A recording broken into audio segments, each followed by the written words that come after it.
All right, so key to the separation of powers working is having a way for each branch to step in and limit another branch. That's going to help keep the branches co-equal so that one doesn't get too powerful. We call that checks and balances. So it's where the branches overlapped so that each one can limit the other, and actually is kind of what helps to keep them independent and co-equal.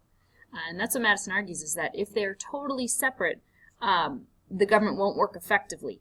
We have to let them overlap a little bit, and that will keep each of them in check. So here's a chart of checks and balances, and what you can see is 3 branches are represented. The imagery here, this is Capitol Hill, that's Congress in Washington, D.C. This is the President's seal, and this is the U.S. Supreme Court. And so you see that each one has a way to limit the other. If you want to pause and copy this, you can.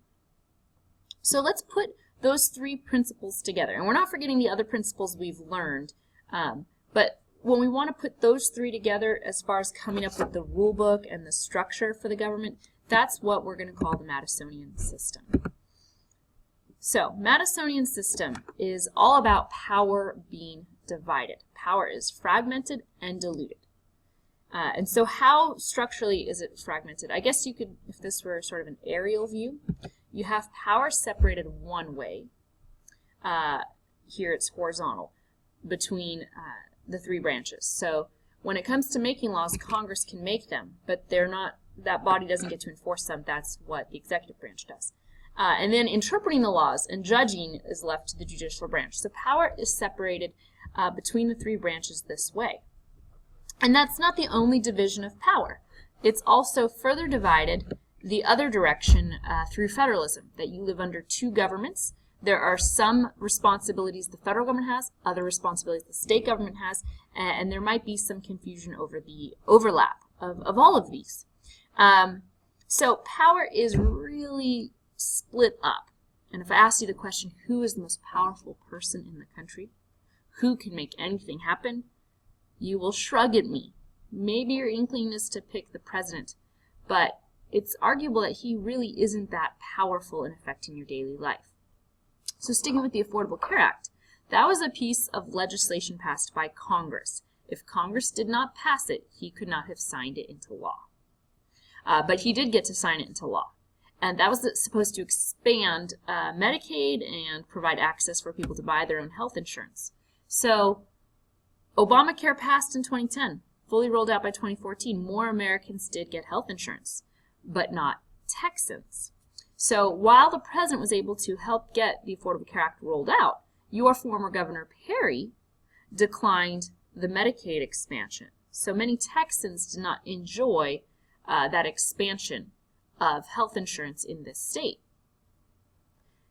But, as Madison would argue, that allows for states to maintain some sovereignty. So many Texans feel shielded if they didn't like the legislation passed by the federal government. Some of it rolled out in Texas, but a part of it, even the Supreme Court upheld, could be sort of ignored, that the state governments had a choice in whether or not to expand Medicaid. So all 3 branches and both levels of government step in the application of the Affordable Care Act. Law passed by Congress, signed and enforced by the president, but your governor was able to decline the expansion, and the U.S. Supreme Court upheld that.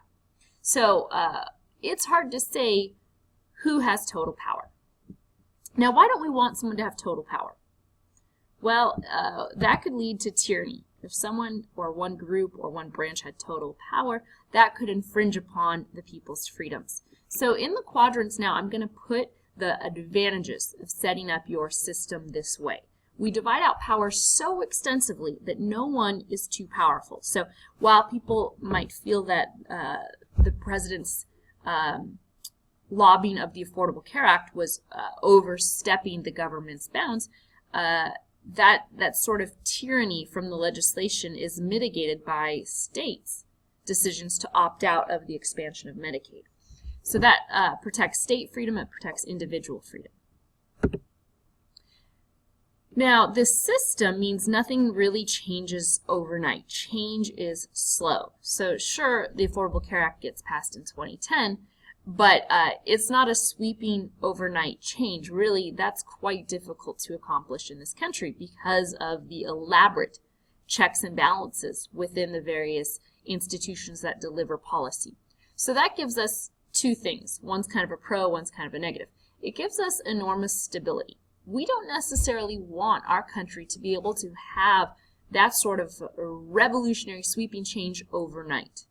That could threaten the stability of the Constitution. So overall stability is something we enjoy because of the elaborate system of checks and balances. However, because of the elaborate system of checks and balances, sometimes those checks and balances are so effective that it feels as though nothing gets done. And that's what I mean by gridlock. That folks in Congress, folks in your state legislature can't necessarily get laws passed, and even if they're passed, there might be some sort of blockage with the executive branch enforcing the law. So we have stability, change isn't too rapid, or we have gridlock, change is too slow. Now, I've covered those pretty well in depth between this lecture and a previous one. I want to think about how this system would protect minority groups. So Madison wanted a government that had democratic principles, but was cautious about having too much democracy. That if we really give the people extraordinary power in controlling the government, well, then the people might form majorities that would pick on minority groups. He was worried about mob rule.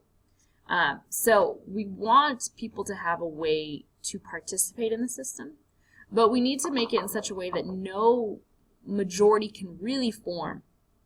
And then that when a majority can't really form, then smaller groups won't have their liberties and rights infringed upon. So my best way to think about this is the Democrats and Republicans. The country is divided along Democratic and Republican lines. Many Americans are actually quite moderate and in the middle, but we could kind of split the country into Democrats and Republicans. But if you look at our map of elected officials, you're going to notice that the Democrats control many parts of government, the Republicans control many other parts. And so we can't really say that the Democrats or the Republicans at any point have taken over everything all at once. So for example, right now our U.S. Congress is controlled by the Republican Party. There are Democrats in there, but the majority is Republican. But our president is a Democrat.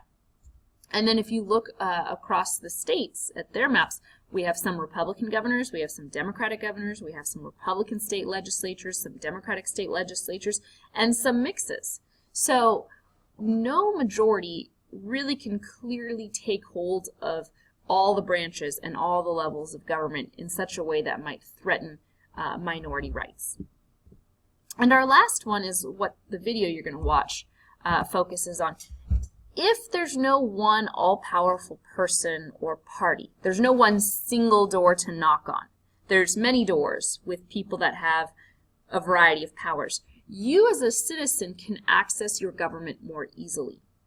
You have more options, more avenues to get change or to get help from the government. So you can go knock on one door, and when that door doesn't open or a solution isn't there, you might have another door to go knock on. So you can use our court system to sue others if you feel wronged, to sue the state government, to sue the federal government.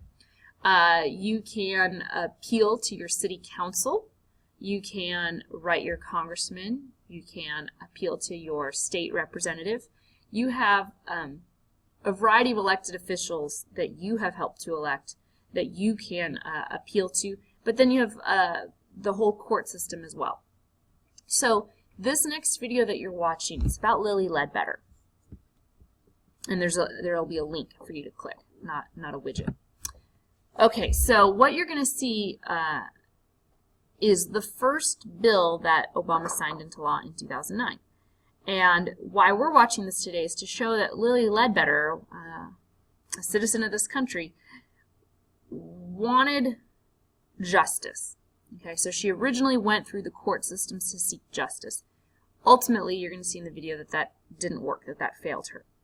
But as far as the issue at hand and what the government's responsibility is, she had another option, another way to get change, to access the government to deal with this issue.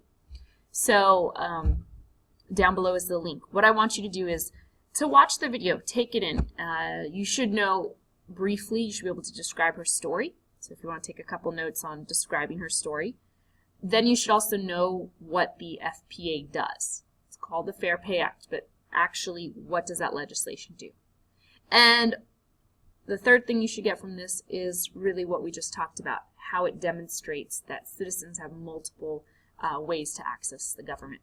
When you're done with the video, you'll write your summary answering the essential question of the day. Remember, the essential question is, how is our government structured and why? So in 2 to 4 sentences, you'll end your notes with explaining how our government's structured and why.